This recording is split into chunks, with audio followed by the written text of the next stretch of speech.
जय हिंद साथियों। आने वाले 26 जनवरी यानी गणतंत्र दिवस की चिंता जब सरकार में बढ़ी है तो सरकार देश की सर्वोच्च न्यायालय यानी सुप्रीम कोर्ट में पहुंची है, ऐसा प्रतीत होता है, ऐसा मेरा अनुमान है। और किसान आंदोलन की चिंता जताई गई है और किसान आंदोलन की चिंता तो सुप्रीम कोर्ट ने भी जताया है। और किसान आंदोलन में बुजुर्ग, बच्चे, औरतें, तमाम लोग निवास कर रहे हैं, उसमें बैठ रहे हैं, सर्द हवाओं में, ठंडी रातों में सो रहे हैं, सोने को मजबूर हैं। इसकी चिंता सुप्रीम कोर्ट ने जताते हुए सुप्रीम कोर्ट ने 4 सदस्यीय एक कमेटी बनाई है। और 4 सदस्यीय कमेटी के बारे में मुझे बहुत ज़्यादा कुछ नहीं कहना है, क्योंकि आप सभी लोग जान चुके हैं कि उनके पहले से किसान बिल पर रुक क्या रहे हैं। यानी कि बहुत से कईयों को कहना है, बहुत से लोगों का समझना है कि किसान बिल के समर्थक ये लोग हैं।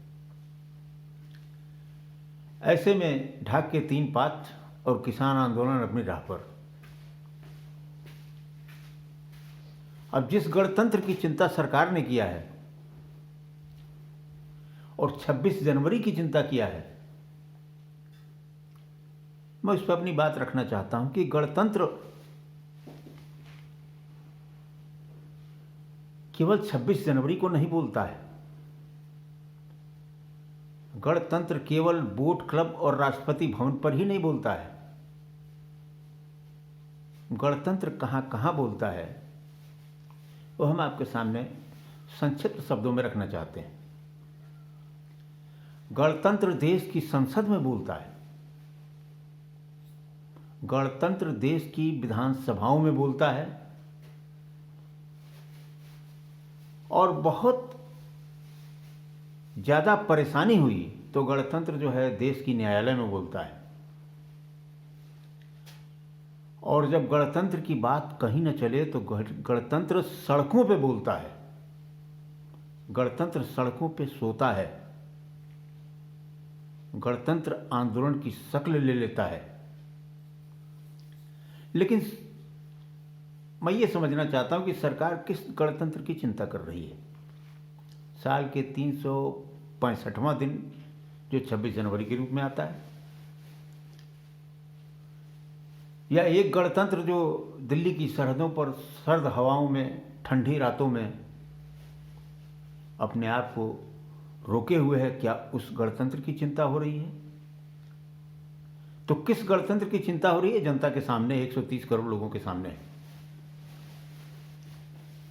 लेकिन इस गणतंत्र की चिंता में किसान जो अपनी मांग कर रहा है कृषि बिल को वापस लेने का, तो सरकार इस पर बिल्कुल पीछे हटते हुए नहीं दिख रही है।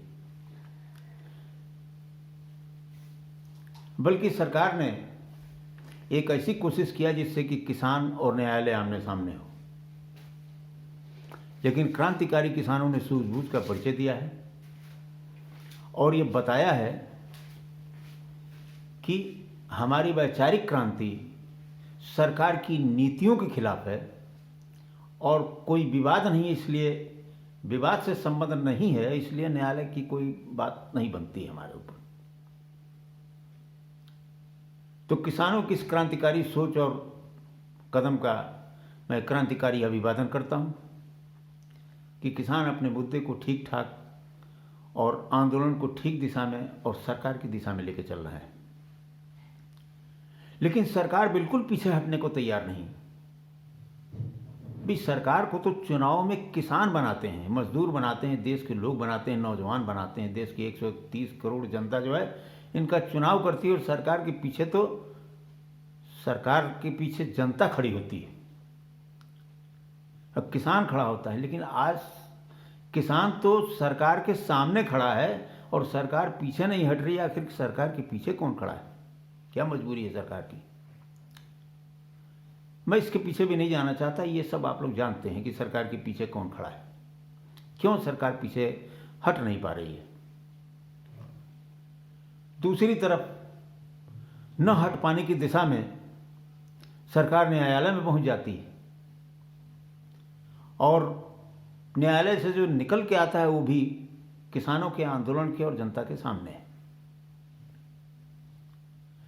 लेकिन आज जो परिस्थितियां हैं, अगर सरकार पीछे नहीं हटती है और किसानों की मांग पूरी नहीं होती है और 72 साल पहले शायद भारत का गणतंत्र सड़कों पे सोया होगा, सड़कों पे जगा होगा, सड़कों पे उठा होगा, सड़कों पे बैठा होगा।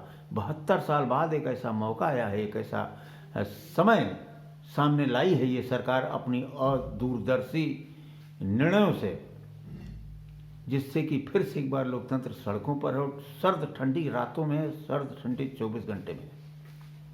और आज 50वां दिन पूरा हो रहा है। क्या भविष्य है इसका? क्यों सरकार मानती नहीं? क्या सरकार ये समझती कि चंद मुट्ठी भर लोगों के आंदोलन है? क्या ये 130 करोड़ लोगों का आंदोलन है? क्या देश के 130 करोड़ लोग इससे जुड़े हुए हैं?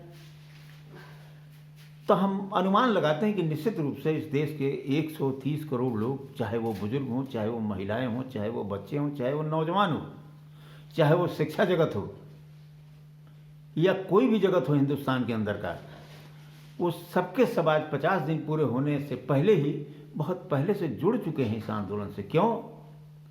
कि हम एक छोटी सी बात आपसे बताते हैं कि जब किसान है तभी जनजीवन भी है, और किसान नहीं है तो कुछ नहीं है। इस पर बहस हम कल करेंगे। जय हिंद साथियों।